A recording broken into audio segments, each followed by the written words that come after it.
மாணவர்கள் மற்றும் நண்பர்களுக்கு வணக்கம். இதுக்கு முன்னாடி ஹிஸ்ட்ரி டாப்பிக்கில் பார்த்தோம்னாக்கா 8th ஸ்டாண்டர்டில் முதல் பருவம், இரண்டாவது பருவம் இது ரெண்டும் நம்ம முடிச்சு வச்சாச்சு. அதில் உள்ள கொஸ்டின்ஸ்லாம் நம்ம தனியாக எடுத்தாச்சு. அப்போது இதுக்கப்புறம் பார்த்தோம் அப்படின்னு சொன்னாக்கா இந்த 8th ஸ்டாண்டர்டில் 3rd டேர்மில் உள்ள 2 பாடங்கள் ரொம்ப முக்கியமான பாடம் இது. இதுலேருந்து கண்டிப்பாக கேள்விகள் வரும். ஏன் அப்படின்னு சொல்கிறேன்னாக்கா இந்த கண்டென்ட் சொல்லக்குள்ளே உங்களுக்கு தெரியும். நல்லா பாருங்கள். என்னென்ன பாடம் அப்படின்னு சொல்லி பார்த்தோம்னாக்கா urban changes during the British period, அதாவது ஆங்கிலேய ஆட்சியில் நகர்ப்புற மாற்றங்கள் அப்படின்ற ஒரு பாடம். அதுக்கு அடுத்து status of women in India through the ages, அதாவது காலங்கள் தோறும் இந்திய பெண்களின் நிலை. நல்லா பார்த்துங்க. ஹிஸ்ட்ரியாக இருக்கட்டும், சோஷியல் சயின்ஸில் பொதுவாக எந்த சப்ஜெக்டாக இருக்கட்டும், விமன்ஸை பற்றின ஒரு விஷயம் அல்லது விமன் ரிலேட்டடான ஒரு கண்டென்ட் ஏதோ ஒன்று கொடுத்துருக்காங்க அப்படின்னாக்கா எப்போதும் நீங்கள் அதுக்கு இம்பார்ட்டன்ஸ் கொடுத்துக்கணும். அதுலேருந்து கண்டிப்பாக கேள்விகள் அதிகமாக வரும். எப்போதுமே ஹிஸ்ட்ரியாக இருக்கட்டும், ஜாகிரஃபியாக இருக்கட்டும். ஜாகிரஃபிலாம் பார்த்தீங்க அப்படின்னாக்கா விமன் சென்செக்ஸ்லாம் கொடுத்துருப்பாங்க, லிட்ரஸி ரேட் அந்த மாதிரிலாம் கொடுத்துருப்பாங்க. இப்போ அதேமாரி பார்த்தீங்கன்னா ஹிஸ்ட்ரிலையும் பார்த்தீங்க அப்படின்னாக்கா இந்த பெண்களோட நிலை ஆரம்பகட்ட காலத்திலேருந்து முன்வேத காலத்திலேருந்து பின்வேத காலம் வரைக்கும் அதுக்கு அடுத்தது பார்த்தோம் அப்படின்னு சொன்னாக்கா என்னது, அடுத்தடுத்து வர ஆட்சியாளர்கள் பெண்களோட நிலை சம்பந்தமான விஷயங்கள் என்னென்ன முன்னேற்றங்கள்லாம் கொண்டு வந்தாங்க அப்படின்ற விஷயத்துலேருந்து எப்போதுமே கேள்விகள் இருக்கிறது உண்டு. அதனால் நீங்கள் என்ன பண்ணணும் அப்படின்னாக்கா இந்த 2 லெசன்லையும் கொஞ்சம் இம்பார்ட்டண்ட்டாக பார்த்து நீங்கள் ஸ்டாண்டர்டான கொஷின்ஸ்லாம் நல்லா எடுக்கணும். இப்போது இந்த urban changes during the British period இது சம்மந்தமாக நீங்கள் கொஷின்ஸ் எப்படி எடுக்கணும் அப்படின்றத நான் ஒரு ஓவர்வியூ கொடுத்துட்றேன். அதாவது ஆங்கில ஆட்சியில் நகர்ப்புற மாற்றங்கள் அப்படின்ற பாடத்தில் என்ன மாதிரியான கேள்விகள் நீங்கள் எடுக்கணுங்கிறத சொல்கிறேன். இப்போ ஆரம்பத்தில் பார்த்தா போன சொன்னால் ஜென்ரலாக ஒரு இன்ட்ரடக்ஷன் தான் கொடுத்துருப்பாங்க. நீங்கள் எதுலேருந்து ஸ்டார்ட் பண்ணலாம் அப்படின்னு சொல்லி பார்த்தோம் அப்படின்னு சொன்னாக்கா administration of the presidency towns, அதாவது மாகாணங்களின் நிர்வாகம் அப்படின்னு சொல்லிட்டு டாபிக் கீழே பார்த்தீங்கன்னாக்கா நிறைய இன்ஃபர்மேஷன் கொடுத்துருப்பாங்க. இதுலேருந்து நீங்கள் கொஷின்ஸ் எடுத்தாலே போதுமானது. அப்போ இதில் நீங்கள் எதுக்கு இம்பார்ட்டன்ஸ் கொடுக்கணும்? பொதுவாக பார்த்தோம் அப்படின்னு சொன்னாக்கா அந்த பிரிட்டிஷ் ஆட்சியாளர்கள் இந்தியாவை பார்த்தோன்னா 3 மாகாணங்களாக பிரிச்சிருப்பாங்க. அதாவது presidencies, Madras presidency, Bombay presidency, Calcutta presidency.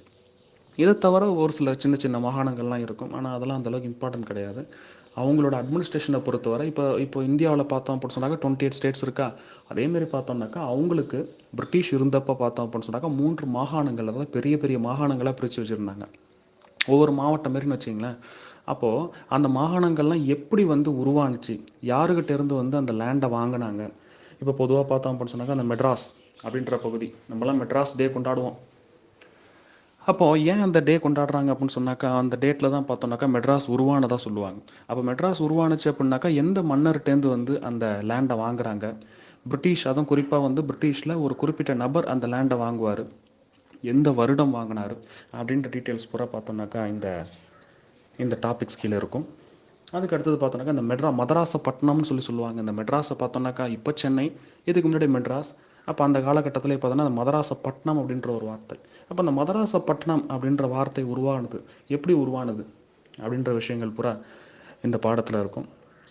அதுக்கப்புறம் பார்த்தோம்னாக்கா இந்த மெட்ராஸ் பிரசிடென்சி முடிஞ்சதுக்கப்புறம் அதில் உள்ள இன்ஃபர்மேஷன்ஸ்லாம் தனியாக எடுத்து கொஷின் ஆக்கினதுக்கப்புறம் இந்த பாம்பே பிரசிடென்சி இது எப்படி உருவானுச்சு. அப்போது ஒரு கிங், அந்த கிங் பார்த்தோம் அப்படின்னு சொன்னாக்கா இந்த பாம்பே அப்படின்ற இடத்த ஆங்கிலேயர்களுக்கு ஒரு ஒரு ஒரு லீஸுக்காக கொடுக்குறாரு. அதாவது ஒரு ஒரு ஒரு 10 வருஷம் லீஸ், ஒரு 20 வருஷம் லீஸ் அந்தமாரி பார்த்தோம்னாக்கா அந்த பாம்பே லேண்டை பார்த்தோம் அப்படின்னு சொன்னாக்கா லீஸுக்காக கொடுத்துருப்பாங்க. அப்போ எந்த அரசர் அந்த பாம்பே அப்படின்ற லேண்டை லீஸுக்காக கொடுத்தாரு, குத்தகை, ஒரு குத்தகைக்காக கொடுக்கப்பட்ட ஒரு லேண்டு தான் எதுன்னு பார்த்தோம் அப்படின்னு சொன்னாக்கா அந்த பாம்பேயை சொல்லுவாங்க. அப்போது எந்த அரசர்கிட்டேருந்து வாங்கினார், எந்த அரசர்கிட்டேருந்து பிரிட்டிஷ் அரசாங்கம் வாங்குது அப்படின்ற விஷயங்கள்லாம் கொஷினாக நீங்கள் எடுக்கணும். அதுக்கு அடுத்தது பார்த்தீங்கன்னா கல்கத்தா, அந்த கல்கத்தா எப்படி உருவானது அப்படின்ற வரலாறுலாம் அதில் இருக்கும். இது சம்மந்தமான கேள்விகள் நீங்கள் தெளிவாக எடுத்துக்கணும். இந்த பாடம் ரொம்ப ரொம்ப முக்கியம்.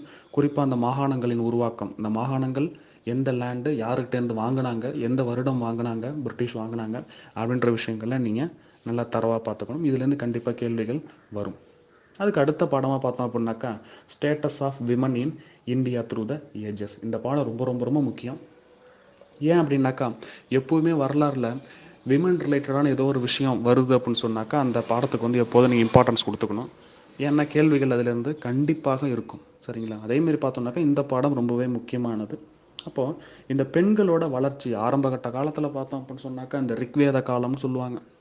முன்வேத காலம் அல்லது ரிக்வேத காலம் சொல்லுவாங்க.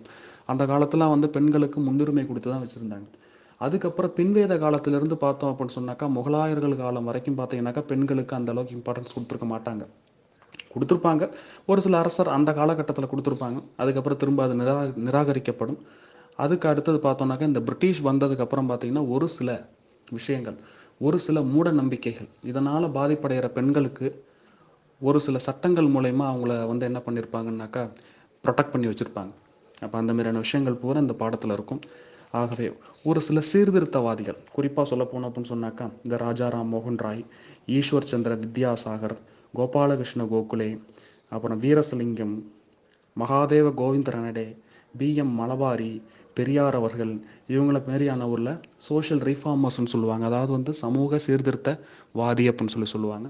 இந்த சமூக சீர்திருத்தவாதியெல்லாம் வந்துட்டு எந்த முறையில் வந்து போராடி பெண்களுக்கான உரிமையை வாங்கி கொடுத்தாங்க அப்படின்ற விஷயம், எதற்காக போராடினார்கள் அப்படின்ற விஷயம்.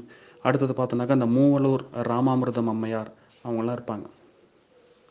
அந்த மாதிரியான டீட்டெயில்ஸ்லாம் வந்து நீங்கள் என்ன பண்ணணுன்னாக்கா இல்லை தெளிவான கொஷின்ஸாக எடுத்து வச்சுக்கணும். ரொம்ப ரொம்ப முக்கியமான ஒரு பாடம் இது. அப்போ பெண்களுக்கான அடுத்த டாபிக் பார்த்தோன்னாக்கா, பெண்களுக்கான என்னென்ன அந்த அதாவது சோஷியல் ஈவல்ஸ்னு சொல்லுவாங்க, சமூக கேடுகள். அப்போது பெண்களுக்கு எதிராக வந்துட்டு என்னென்ன சமூக கேடெல்லாம் இருந்துச்சு, அவங்க எதனால் பாதிக்கப்பட்டாங்க, அதுலேருந்து எப்படி அவங்க ரெக்கவரி ஆனாங்க அப்படின்ற விஷயங்கள்லாம் வந்து இந்த பாடத்தில் இருக்கும். இதில் ரொம்ப ரொம்ப முக்கியமான ஒரு பாடம். ஆரம்பத்திலே பார்த்தோம் அப்படின்னு சொன்னாக்கா, இந்த விமன்ஸை பார்த்தோம் அப்படின்னு சொன்னாக்கா, பொதுவாக இந்த பாடம் பார்த்திங்கனாக்கா பெண்களுக்கு, அதாவது பெண்களோட நிலை அப்படின்னு சொல்லிட்டு 3 காலத்தை சொல்லியிருப்பாங்க. அதாவது ஆதி காலம், அதாவது இந்த ஏன்ஷியன் பீரியட்னு சொல்கிறாங்க இல்லையா, பண்டைய காலத்தில் பார்த்தோன்னாக்கா பெண்களோட நிலை எப்படி இருந்துச்சு. அடுத்து இடைக்கால இந்தியாவில் பெண்களோட நிலை எப்படி இருந்துச்சு. அதுக்கு அடுத்தது இந்த பிரிட்டிஷ் ஆட்சியாளர்கள் வந்ததுக்கப்புறம் அவங்களோட நிலை எப்படி இருந்துச்சு அப்படின்ற விஷயங்கள்லாம் தொடர்ந்து பார்த்தோம் அப்படின்னாக்கா இதில் இருக்கும். அதில் நீங்கள் என்ன பண்ணணுன்னாக்கா நல்ல தெளிவான கேள்விகள்லாம் எடுத்து வச்சுக்கணும். இதுலேருந்து கண்டிப்பாக கேள்வி உண்டு. ரொம்ப ரொம்ப இம்பார்ட்டண்ட்டான ஒரு லெசன் இது. ஆகவே நண்பர்களே, அந்த முதல் பாடத்தில், அதாவது 8th 3rd டேர்மில் முதல் பாடம் சொன்னோம் இல்லையா, அந்த பாடத்திலேருந்து ஒரு 20 கேள்வியும், இந்த பாடம் அதாவது இந்த விமன் ரிலேட்டடான விஷயம், விமன் ரிஃபார்ம்ஸ்னு சொல்கிறோம் இல்லையா, இந்த பாடத்தில் பார்த்தோம் அப்படின்னு சொன்னாக்கா ஒரு 50 கேள்வி, மொத்தமாக 70 கேள்வி நீங்கள் இந்த பாடத்துலேருந்து கண்டிப்பாக எடுக்கணும். ஓகேவாப்பா? தேங்க்யூ.